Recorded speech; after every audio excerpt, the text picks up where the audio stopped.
Selamat malam Bapak, terima kasih telah meluangkan waktunya. Perkenalkan, nama saya Muhammad Sofyan Al-Tabidin.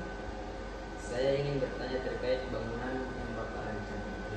Yang pertama, bagaimana peran arsitek dalam proyek pembangunan gedung tersebut? Ya, peran arsitek ya dalam ini pembangunan kota ya. Jadi waktu itu di Bogor itu hampir setiap hari, setiap malam itu lalu lintas itu tergantung banyaknya pedagang. Misalnya pedagang makanan itu. Waktu itu pemerintah daerah memikirkan mereka ditempatkan ke satu tempat yang representatif. Banyak penolakan waktu itu karena petak yang tersedia itu didesain menggunakan areal yang sempit sehingga jumlahnya terbatas. Sehingga itu banyak penolakan. Tapi mau tidak mau kan pemerintah harus mengatur. Kalau enggak dibiarkan akan semakin merawat ini kompleks. Kayak tol. Ya waktu itu saya dimintakan oleh Pak Bupati untuk mendesain. Jadi kalau mau ditanya peran arsitek dalam wilayah kota, Pak Bupati menunjuk arsitek dan ada teman saya 2 orang yang menunjuk. Jadi waktu itu bukan hanya food ya. Jadi kita itu diberikan tugas untuk merancang objek di seputaran Menara Kagungan. Jadi waktu itu yang saya rancang sekalian dengan air mancur. Dan sekarang sudah tidak ditiadakan. Itu dulu salah satu desain saya dengan kondisi keterbatasan pemerintah dan anggaran. Kita merancang satu kali untuk air mancur dan taman berlayar tahun 2019 tahun 2020. Jadi Pak Bupati waktu itu menggunakan jasa arsitek. Misalnya, jadi memang difungsikan lah, bukan asal-asal. Selanjutnya, konsep dan ide rancangan apa yang melatar belakangi desain bangunan tersebut? Ya, kita konsepnya itu terbuka ya. Terbuka itu dalam hal ini ya, seperti yang ada lihat sendiri ya. Jadi emang terbuka dalam hal ini. Saya waktu itu memikirkan konsep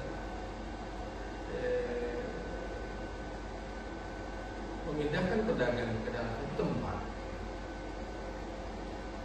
tapi pedagang yang si pengguna petak-petak nanti di tempat itu tidak bisa mengcover areal terbukanya, hingga kalau bisa dilihat, misalnya adik-adik beli atau pesan makanan di situ, itu bisa duduk di mana saja.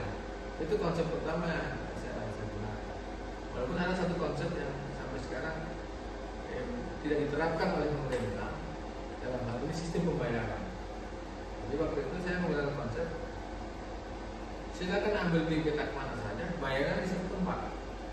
Itu kan konsepnya seperti itu. Nanti istilahnya yang hitung-hitungan ini dan terakhir direkap sekalian menggunakan sistem bahwa petak A sekian petak B sekian. Jadi konsep secara umum sih konsep terbuka. Kita duduk di mana saja. Jadi pedagang itu nggak rasa canggung. Punya saya sepi, jadi semuanya terserah. Pesan di petak sini, makan di petak di tempat petak sebelah. Oke, sehingga konsepnya konsep terbuka. Kayak ketika saya rancang taman DKI Semu, ya itu juga konsepnya terbuka. Jadi itu rancangan. Bagaimana proses perancangan yang dilakukan arsitek dari tahap awal hingga final? Ya, jadi 2019 ketika kami diberi tugas untuk merancang terkait dengan studi ruangnya, kebutuhan ruangnya, termasuk anggarannya. Nah, itu kan yang dibangun sekarang itu nggak sama persis dengan konsep awal. Kita rancang semua total anggarannya kurang lebih 3,2 miliar kalau salah. Dan pemerintah hanya menyiapkan dana kurang lebih hanya 2 miliar. Sehingga kondisi yang saat ini itu tidak sama persis dengan yang terbangun saat ini. Memang salah satu kendala waktu proses uangnya waktu itu adalah pas COVID-19 sehingga bangunan ini rencana dibangun hanya makan waktu 6-7 bulan.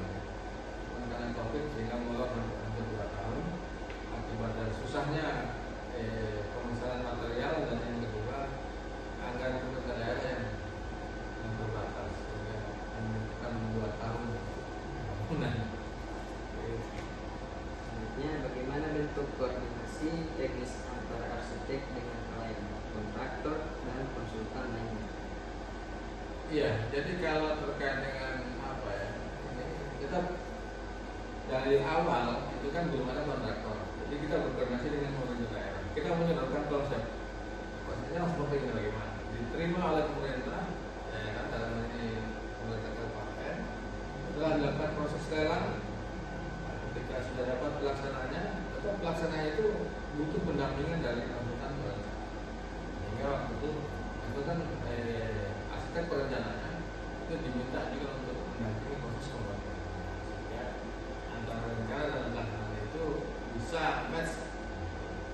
Kan biasanya dalam proses perencanaan itu tidak bisa 100% cocok ketika kondisi di lapangan. Biasanya seperti itu. Banyak kendala-kendala yang ada. Sehingga butuh didampingi oleh arsitek perencana. Karena yang ditunjuk sebagai pengawas juga, sehingga tahu persis gimana lah kayak perubahan atau perubahannya. Selanjutnya, bagaimana komunikasi profesional yang diterapkan selama proyek berlangsung? Sebenarnya saya pertanyaan ini sebenarnya agak bingung. Maksud pertanyaan ini apa? Agak ini pertanyaan dari tadi itu ada pertanyaan ini saya bingung. Apakah apa tadi? Bagaimana komunikasi profesional? Komunikasi profesional itu maksudnya seperti apa? Apakah dalam hal ini terkait dengan pembayaran kayak apa? Komunikasi profesional ya. Artinya kalau saya kembalikan ke pertanyaan, maksud pertanyaan ini sebenarnya bagaimana?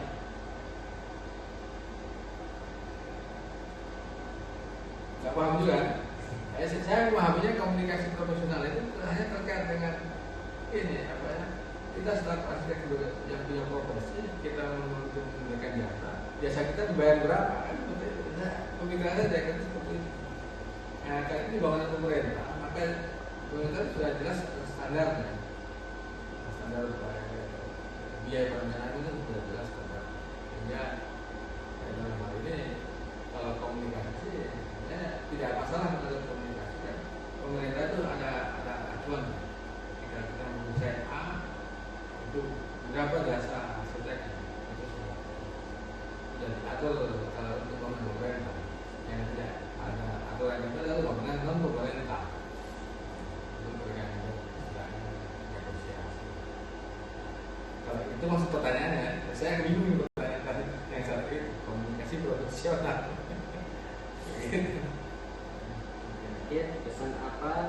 Pesan atau nasihat apa yang ingin disampaikan arsitek kepada mahasiswa arsitektur sebagai calon profesional?